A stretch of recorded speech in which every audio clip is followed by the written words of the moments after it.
1000 வருடங்களுக்கு முன்னாடியே ராஜராஜ சோழன் மழைநீர் சேகரிப்பை மிக துல்லியமா பண்ணியிருக்கிறாரு. இந்த மழைநீர் சேகரிப்பை முதல்ல தஞ்சை பெரிய கோவில்ல தான் அவர் பண்ணாரு. தஞ்சை பெரிய கோவிலுக்கு பக்கத்துல சிவகங்கை பூங்கான்னு சொல்லி ஒண்ணு இருக்கும். அதை நம்ம எல்லோருமே பார்த்திருப்போம். அங்க இருக்கக்கூடிய அந்த குளத்துல தான் அவர் மழைநீர் எல்லாத்தையுமே சேகரிச்சாரு. வெறும் குளம் வெட்டி சேகரிக்கல, அதுக்கு மிக துல்லியமான ஒரு தொழில்நுட்பத்தை பயன்படுத்தியிருக்கிறாரு. நம்ம தஞ்சாவூர் பெரிய கோயில்ல மழை பெய்யும் போது அங்க நிறைய தண்ணி நமக்கு கிடைக்கும். அந்த தண்ணி எல்லாத்தையுமே வேஸ்ட் பண்ணாம அந்த குளத்துக்கு டைரக்டா அனுப்புறாரு. அது எப்படி அனுப்புனாரு அப்படின்னா சாலகம்னு சொல்லப்படுற ஒரு டெக்னாலஜியை பயன்படுத்தியிருக்கிறாரு. இப்போ நம்ம போடக்கூடிய பைப் சிஸ்டம் மாதிரி தான் அதுவும். தஞ்சாவூர் பெரிய கோவில்ல இருந்து சிவகங்கை பூங்காவில் இருக்கக்கூடிய குளம் வரைக்கும் 2 சாலவங்களை அமைக்கிறாரு. தஞ்சாவூர் பெரிய கோவில்ல மழை பெய்யும் போது அங்க இருக்கக்கூடிய தண்ணி எல்லாம் ஒன்று சேர்ந்து சாலவத்து வழியா வந்து நிற்கும்.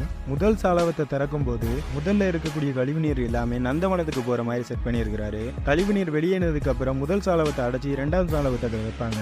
அதுல இருக்கக்கூடிய நல்ல தண்ணி எல்லாமே குளத்துல போய் சேரும். இப்படிதான் ராஜராஜன் மழை நீரை சேகரிச்சாரு.